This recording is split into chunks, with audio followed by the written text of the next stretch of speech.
y'all, Darla here with Growing Tropical. I hope everybody is doing good. I am doing great. I am super excited that I'm actually able to get out here before the sun actually goes down. It is every time I want to get out and I want to do a little something in the garden this time of the year. It just seems like, even though it's later, it gets later, darker later, I should say, darker later. It's still, the sun is just so blaming hot. Oh my goodness, that sun is just so hot that it's like I'm trying to get out here. I'm sweating. I don't even have to be really doing a whole lot. But anyway, blah, blah, blah. I am doing wonderful because I'm able to get out here and actually make some videos with a nice overcasted sky. If we're lucky, we'll get a little bit of rain out of this too. But what I want to do is I want to take just a few minutes to talk about crotons. I love them. They're one of my favorite in the landscape. I know that a lot of times when you think about crotons, you think of them being houseplants. And a lot of people that I know do grow crotons as houseplants. I, however, grow them all over my landscape. I live here in South Florida. I'm a Zone 10. So most of the time I can grow what you would consider houseplants right in my landscape. And I can usually continue growing them year round. Now there are a few exceptions, but the croton is one that I can generally grow year round. I want to talk to you a little bit about what I'd found. I bought this guy right here. This is a croton. I believe he's called a magnificent. It was not on the tag. The tag just basically said croton, but I happened to know that this one is called a magnificent. But just a little bit out of the box here. Sometimes when I go to the big box stores, I'm a little skeptical of the growers that deliver to these big box stores. And let me explain to you why. This tag right here, it just basically said croton, it said full sun, and I was on board with that. Of course, the picture on there was not the picture that that you're buying, but that's not a big deal either. That, crotons come in so many different varieties. But this one was really interesting when it talked about the hardiness of the croton. And it has on here hardiness 30 degrees, and I thought, I don't think so. I'm no expert, but I've been growing crotons long enough to know that if the temperatures get into the 40s, your croton's going to start throwing a fit. Matter of fact, when the temperatures go into the upper 40s here, my crotons kind of go into a little bit of a trauma mode. I don't know if that's anybody else's experience, and maybe it's just because they're used to being in this tropical environment. So any little chill that we get, they don't like it. But my understanding is crotons are definitely cold sensitive. So I was a little skeptical about that tag. So just be very careful when you are buying, from the big box stores. For the most part, I think their tags are usually spot on. But every once in a while, I see stuff like this, and I think it's just a good idea to make sure that when you are growing something that you're going to be putting in your landscape, just do a little research on it, just to make sure that you don't buy something and not protect it, or maybe you're putting it in sun when it should be in shade, that type of stuff. But anyway, so back to the croton. Crotons are definitely, in my experience, they're cold sensitive. They are zoned for a 9 and warmer. And crotons they're beautiful. They come in just so many different varieties. The colors and the leaf structures, some grow, really super tall. Others stay nice and compact. The leaf structure, some are big and fat. Some are really like thin and strappy. There's one variety out there called a mother and daughter. Mothers and daughters, I think, or mother and daughter. Anyway, the variety is absolutely beautiful. But what happens is it's got a leaf that comes out, and then on the very end, or the very tip of that leaf, the larger leaf, there's a small little, like a daughter that is attached to the leaf, and they're very, very pretty. Currently, I any of those. I did have one of those, and to be honest with you, I can't remember what happened to it, if we relocated it and I lost it, but I did have one, and they're very pretty, they're very striking, and they're very unique looking. So if you guys like crotons, definitely look that one up, because it's one to definitely have in the landscape as far as something to talk about, because it's really pretty and unique in design, the way it grows. But anyway, more about the croton. Crotons are also considered to be toxic. I'm just going to say it. They're considered to be toxic. When you are trimming a croton, I always recommend wearing gloves. Now, just because I recommend it doesn't mean that I always do it. I try to.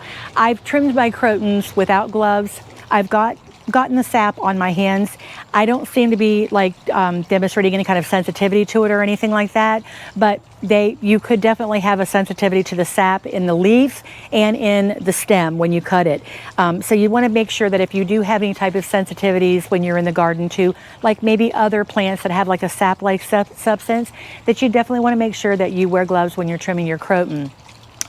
Also, if you have, small children or animals that would be playing with the croton or anything like that, definitely make sure that you would be keeping your croton away from that situation, because they can cause, anything that I've ever read, it says they're toxic. They can cause a lot of gastrointestinal distress, which that's no fun. Nobody wants to go through that. So I think the good rule of thumb would be just to keep them away from small children that would, maybe put them in their mouth, and in your animals if they like to chew on, the leaves, particularly if you're going to be growing a croton like in your house. Now, I don't grow them in the house as a general rule. I do have them up on our porch, and I grow them, like I said, scads and scads in the landscape. But one of the main reasons why I wanted to make this video is because I wanted to demonstrate to you guys how I trim my crotons. I personally think there's a correct way and an incorrect way. And what I'd like to do is I'm going to take one of my crotons and I'm going to demonstrate to you guys what I saw not long ago someone was doing to the croton. And I thought, oh my gosh. And as quickly as they were trimming the crotons and they got the job done very fast, the croton looked so beat up when they were done because of the way they sliced into the leaf. Now, let me explain to you. You've got a, what do you call this? This is a trimmer, a hedger, okay, a manual hedger, and then you have a clipper, okay? This is what I would recommend that you would use on, or something fashioned like this, on your croton. Because what you're going to be going after on your croton, and I'm going to bring the camera in on one of the crotons so I can demonstrate to you guys what I'm talking about. So let's go ahead and let's look at this croton right here.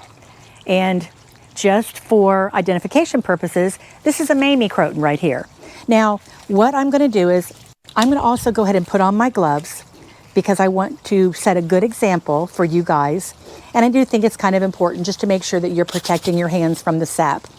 But if I were to take this croton right here, and I were to use this hedger right here, okay, and I were to go across, now, this is what I consider to be a no-no, okay?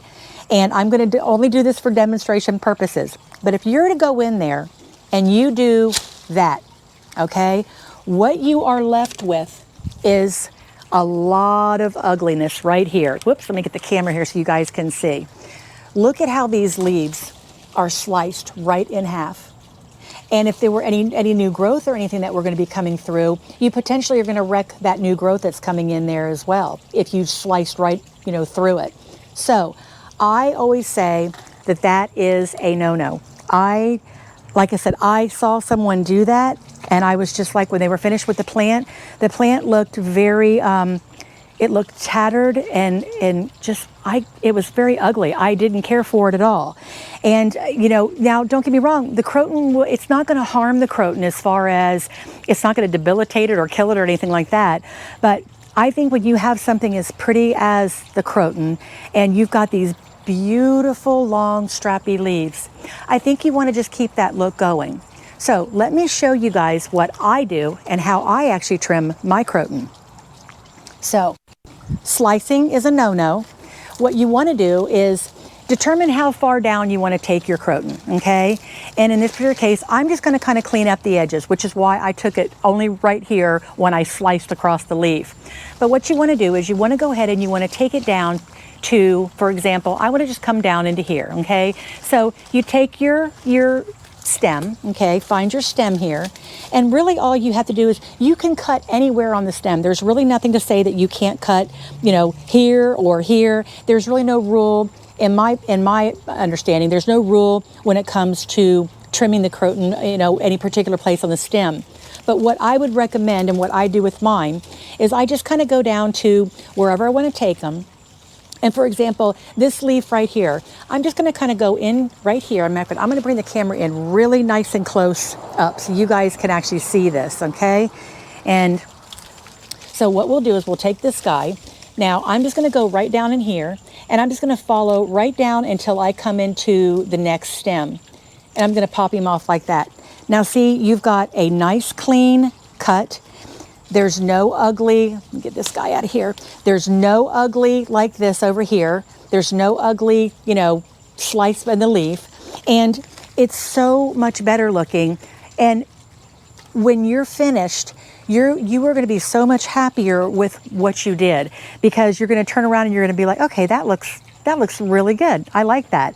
And this, when you look at it, when you slice that leaf, like I said, it mortified me when I actually saw it, because I thought, oh my gosh, it's just so ugly, and it's just going to take probably 6 to 8 weeks for that to regenerate back. And to me, you wouldn't even have to have that. The plant wouldn't have to regenerate those leaves after you trimmed it, to me, like we just did, where we cut into the stem straight across like this, as opposed to say like that, okay? So anyway, I just thought it was something that I would talk to you guys about, because I haven't really seen a whole lot out there on really trimming the crotons, and I just thought it was really important for anybody who loves these beautiful, beautiful shrubs, and they want to keep them absolutely beautiful, and they don't want that look of that shredded leaf, that it might be something this video might, you know, help inspire, or, you know, someone might be like, oh my gosh, you know, I guess I just didn't even realize that. So anyway, crotons, again, they're absolutely beautiful. I trim mine probably, I nip and tuck on mine probably, gosh, maybe every 12, 16 weeks or so. And I basically do that because I want to keep them shapely. The more you keep them, you know, well, I shouldn't say, because some people, you know, they grow them very, very tall. But the more I trim on mine, the more bushier and fuller that they become. And they're kind of slow growing anyway. Crotons are not really what I consider to be fast growing. I think some varieties tend to grow maybe a little faster than others, but I have pretty much you know, I shouldn't say all of the varieties, but I mean, I have a handful of varieties that are in my landscape that really are pretty much slow. Maybe I have some that border a little bit of a moderate grower, but for the most part, they're pretty slow. Crotons are just so beautiful, and I just think that if you take a little bit of time and you just use a clipper on them as opposed to just shearing across the top of them, I think that you're going to just absolutely love the way your crotons look. You're going to love the fact that as they continue to grow, they're not going to be growing out of that sliced off leaf. I just can't even say how much I hate that look.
She is just such a pretty, pretty croton.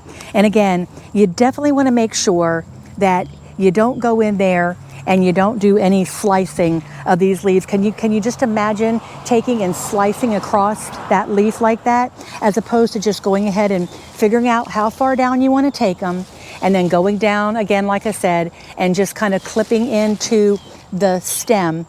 as opposed to cutting across the leaf. Again, it's just something really simple, but I thought it was important to just kind of talk about that because I have seen it, and I just think that it's just not a really pretty look. So you guys, I hope this video was informational. Again, I just kind of wanted to, you know, put it out there. A lot of you guys probably maybe even know that, and that's good. I'm glad, because if you do, definitely pay that forward and let your gardening friends know that if they have crotons and they love them and they slice them, that there's a much better way to actually trim your crotons to make them look their absolute best. So again, you guys, if you are enjoying my videos, I would sure love it if you'd subscribe to the channel, and don't forget to hit that notification bell because it will definitely notify you when I release new videos. So until the next video, y'all, bye for now.